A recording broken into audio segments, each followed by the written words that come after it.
Kamis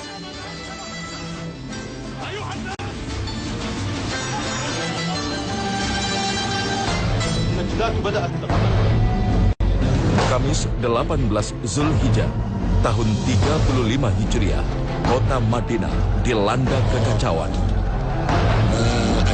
Para pemberontak yang telah mengepung kediaman Utsman bin Affan selama 40 hari berhasil mendobrak masuk dan membunuh sang khalifah.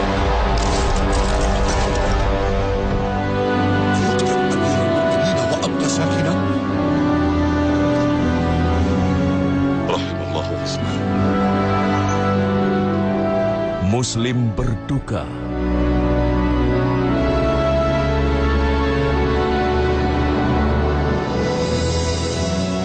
ومن يرد من الركبان والأعراب مدينة ثلاثة اللهم اسمع واشهد اللهم اسمع واشهد اللهم اسمع واشهد. Di awal masa kekhalifahan Utsman bin Affan, umat muslim berada pada titik kejayaan tertinggi setelah pada masa sebelumnya berhasil menggulingkan dua kekuatan adidaya, yakni Persia dan Romawi. Dengan sosok pemimpinan lemah lembut serta pertumbuhan ekonomi yang terus meningkat, muslimin hidup penuh kemakmuran.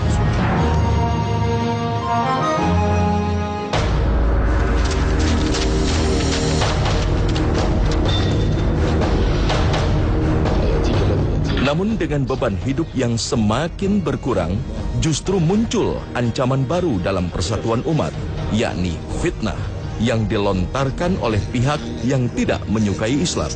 Dan ini yang bisa kita pahami, mengapa Rasulullah SAW, terutama setelah tahun 7 Hijriah, di mana muslimin berhasil menaklukkan Khaybar, Yahudi Khaybar, dan saat itu harta mulai banyak di kalangan muslimin. Di saat itulah Rasulullah SAW banyak sekali berdialog dengan para sahabatnya tentang harta.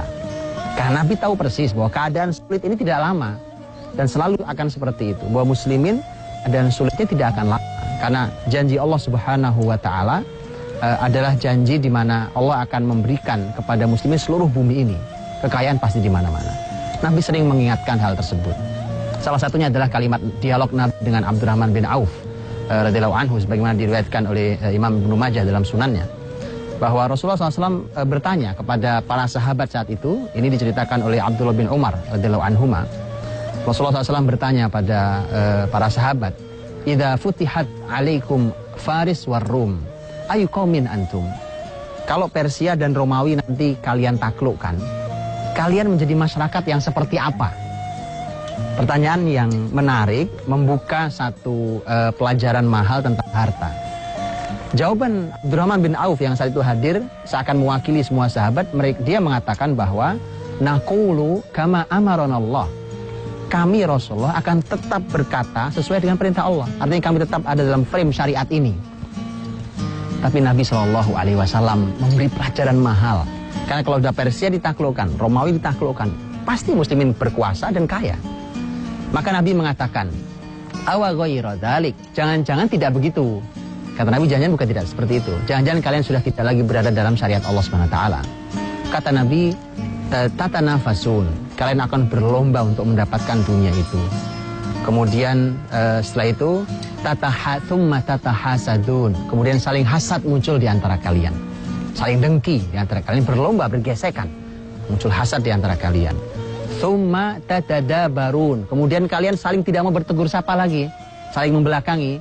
Thumma tatabaghadun, kemudian setelah itu kalian saling membenci. Masalah lain muncul dari beberapa golongan yang mulai bergabung dalam saf barisan muslimin yang masih teramat rendah dalam pemahaman Islam secara utuh.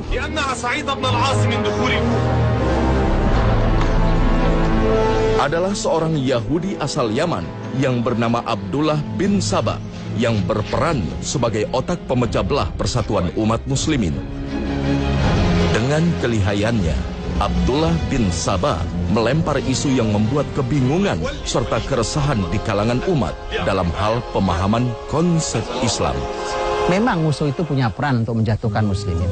Memang kelompok As-Sabaiyah itu, Abdullah bin Saba Yahudi itu memang punya peran dalam menjatuhkan muslimin. Tapi bukankah Abdullah bin Sabah tidak sanggup menembus kota Madinah? Di mana di kota Madinah adalah masih berkumpul sekelompok sahabat Nabi yang besar, jumlah orang-orang berilmu dan orang-orang yang soleh. Tidak mampu ditembus ketika muslimin kuat. Maka dia hanya mampu menembus Mesir. Dan dengan semua yang dilakukan oleh Abdullah bin Sabah dan muslimin yang lemah, maka kemudian dia berhasil mengumpulkan masyarakat itu dengan berbagai macam tipu daya, dengan berbagai macam isu yang dikumpulkan, dari mulai fitnah terhadap Utsman secara pribadi sampai masalah kepemimpinan Utsman, hingga membuat satu akidah-akidah yang sesat. Sampai bayangkan, sampai Abdullah bin Sabah mengeluarkan satu kalimat yang terlihat logis tapi sangat bertentangan dengan saya, tapi diterima oleh masyarakat tidak berilmu. Dia mengatakan bahwa aneh kalau ada orang yakin bahwa Isa nanti kembali hadir di muka bumi, tapi tidak yakin bahwa Nabi Muhammad hadir kembali di muka bumi. Dia membawa sebuah logika yang salah, tetapi terlihat logis, dan hanya orang-orang yang tidak berilmu yang akan terfitnah oleh kalimat semacam ini. Kondisi ini semakin diperparah dengan dihembuskannya kabar bahwa kepemimpinan Utsman adalah kepemimpinan yang tidak sah, serta dipenuhi dengan unsur korupsi, kolusi, serta nepotisme. Bismillahirrahmanirrahim. Wassalatu wassalamu ala sayyidil mursalin. Amma ba'd. Ya ibadallah.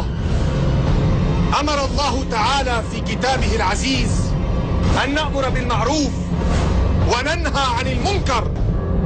Wa hal hunalika min munkarin أشد مما يحدث الآن في أمة الإسلام.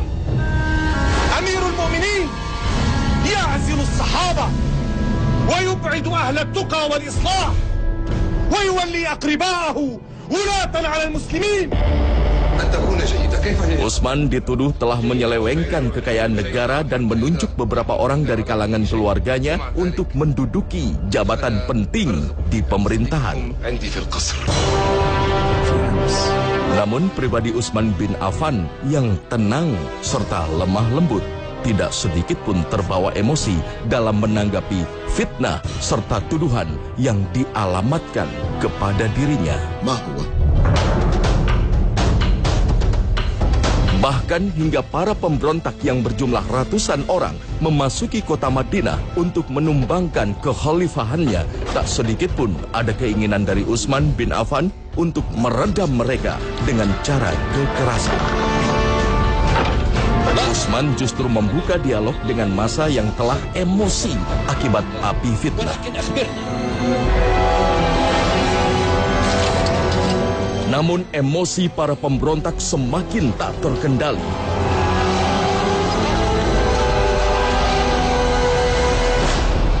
Azimu ala kulli man ra'a anna alayhi sam'an wa ta'ah illa kaffa yadahu wa silaha.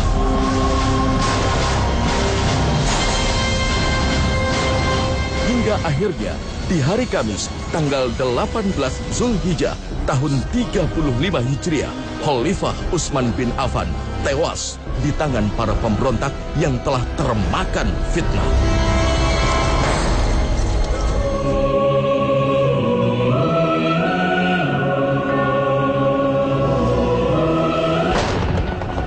Kematian Utsman bin Affan menyisakan duka yang mendalam.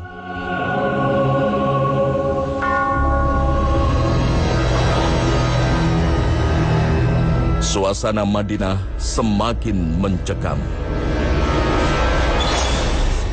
Kursi kekhalifahan pun kosong lebih dari sepekan lamanya.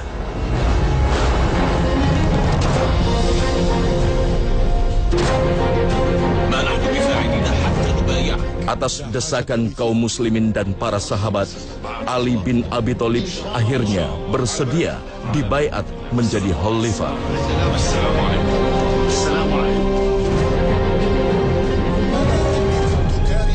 Di tengah kondisi umat yang terpecah belah akibat fitnah, Ali pun menjadi khalifah kaum muslimin yang keempat setelah Abu Bakar, Umar, dan Utsman.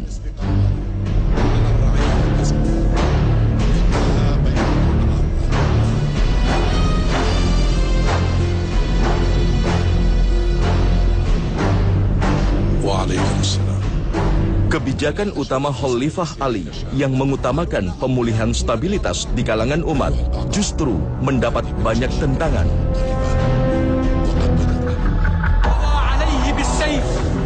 Beberapa sahabat menghendaki agar kasus pembunuhan Utsman dituntaskan terlebih dahulu. Bahkan Muawiyah, seorang gubernur Syam yang memiliki pertalian darah dengan Utsman, menolak untuk mengakui kekhalifahan Ali jika pembunuh Utsman tidak segera ditangkap. أيها الناس، إن عثمان قتل مظلوما، قتل بيد سفهاء منافقين لم يقدروا الدم الحرام إذ سفكوه في الشهر الحرام وفي البلد الحرام. أنا ولي دم عثمان أطالب بالقصاص من قتلته.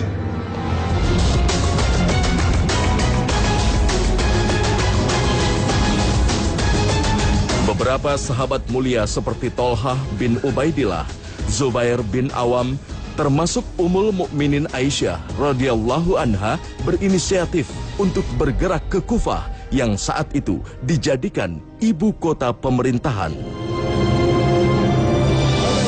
Tujuan mereka tak lain adalah untuk bermusyawarah dengan Ali bin Abi Thalib untuk memulihkan kondisi umat yang memprihatinkan.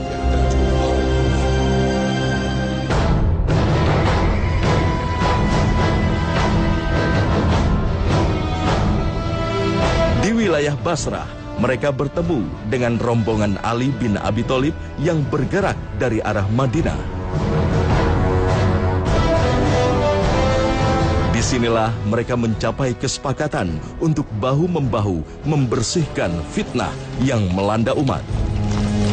أيها الناس، أيها الناس، لقد تكلمنا فيما اختلفنا فيه ولم نجد أمرا أمثل من الصلح، فتوافقنا على حقن دماء المسلمين والسعي إلى إصلاح ذات البين بينهم والقصاص من قتلة عثمان في الوقت المناسب.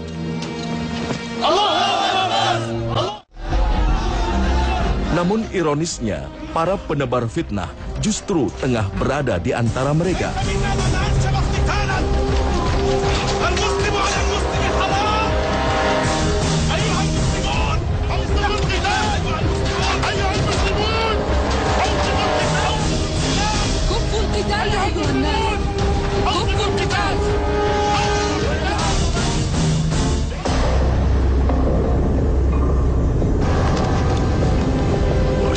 Bahkan para penebar fitnah berhasil membunuh Zubair bin Awam yang justru telah meninggalkan Basrah.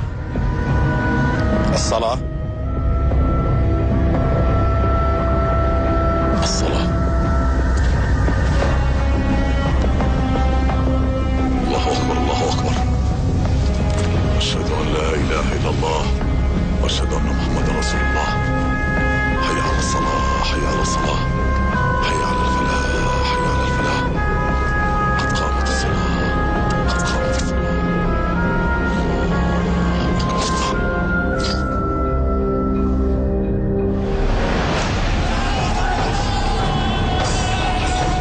Di tengah perundingan di Basrah, para penebar fitnah juga mengadu domba pasukan Ali bin Abi Thalib dengan rombongan Aisyah.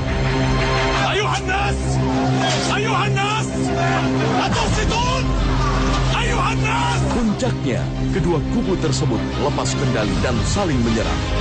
كفوا أيديكم! أيها الناس! لا تتقوا الله! كفوا أيديكم! أيها الناس! كفوا أيديكم!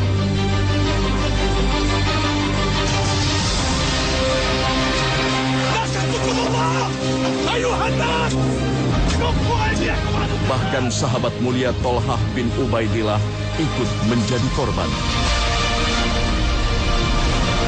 Kesepakatan sebenarnya setelah terjadi hari itu diwakili oleh Qa'qa', kemudian dari Ali bin Abi Thalib, kemudian Tolhah, Zubair, Aisyah. Masya Allah, karena niat mereka baik. Dari awal mereka betul-betul berniat baik, tidak ada niat yang lain. Maka kemudian mereka niat memperbaiki. Ketika sudah bertemu, masalahnya ternyata sama-sama rumit. Dari kelompok Tolhah, Zubair, Aisyah ternyata mereka bukan saja berhadapan dengan pemberontak, tapi berhadapan dengan sukunya si pemberontak yang lebih besar pasukannya.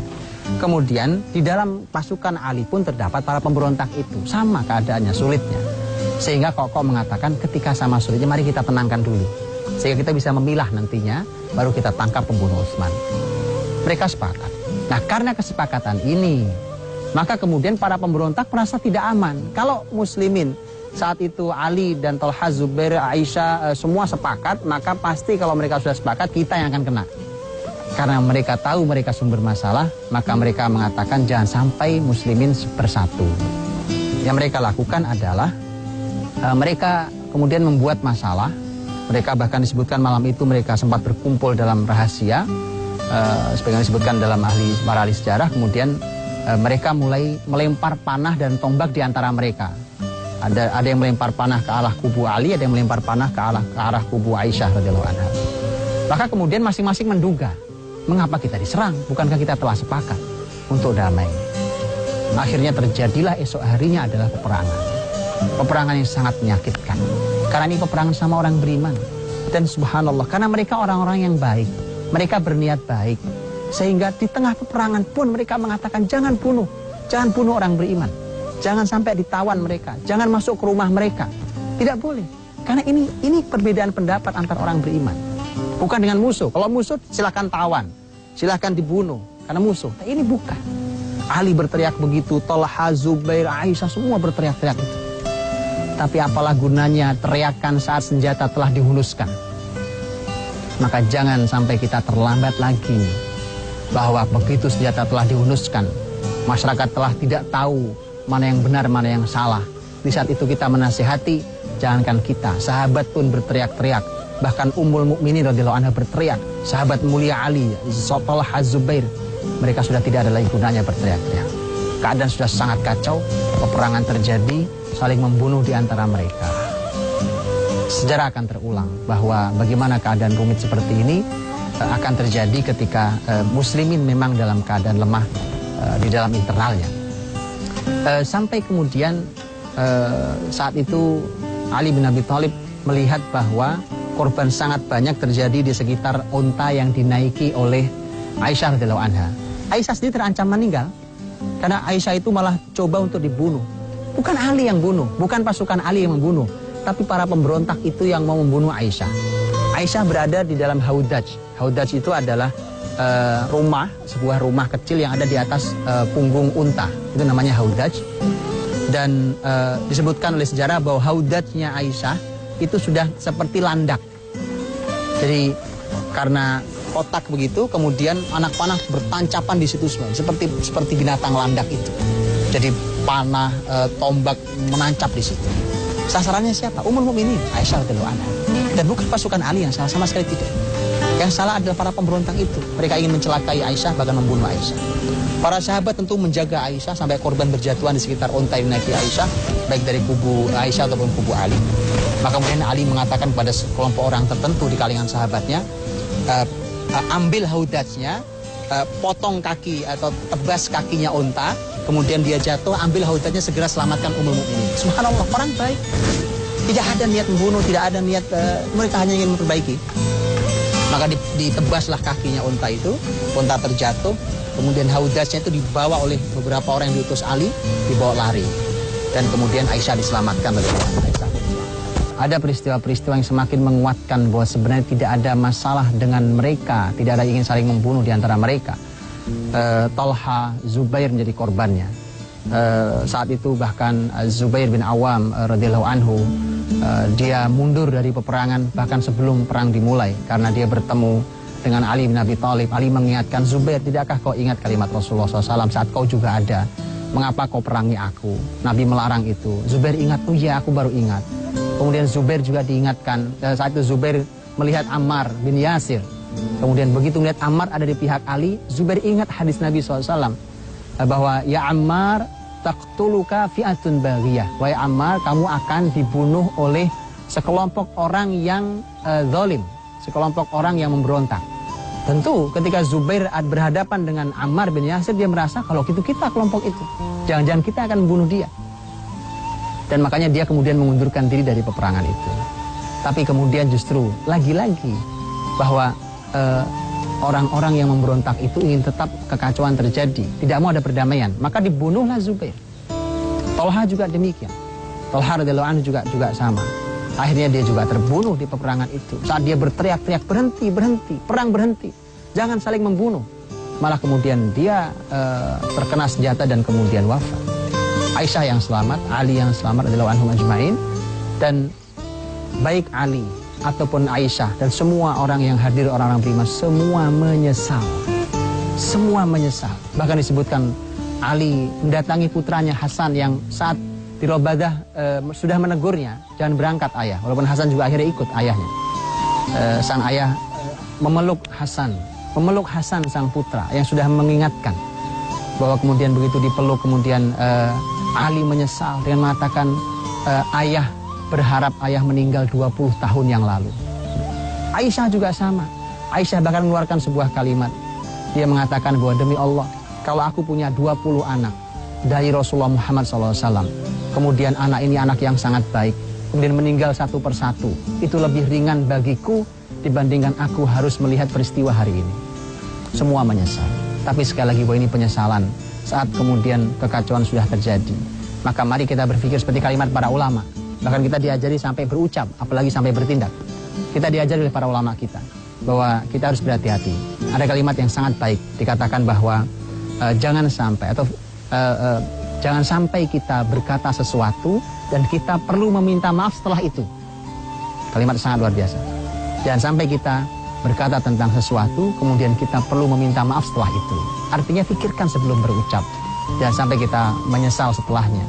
Begitu juga dalam bertindak. Karena ternyata penyesalan semua sahabat tidak lagi berguna ketika keadaan sudah sekacau itu, bahkan korban telah berjatuhan. Kurang lebih ada 100-200 orang yang meninggal, dan orang-orang mulia pun meninggal di dalam peperangan itu, dan ini adalah merupakan kecelakaan sejarah di mana ketika ijtihad para sahabat Nabi SAW ada di wilayah yang sangat bahaya, kemudian terlibatlah orang-orang masyarakat umum, kemudian dimasuki oleh musuh yang menjadi orang ketiga masuk memprovokasi kanan dan kiri. Yang terjadi adalah pertempuran yang sangat disesalkan oleh para sahabat Nabi SAW.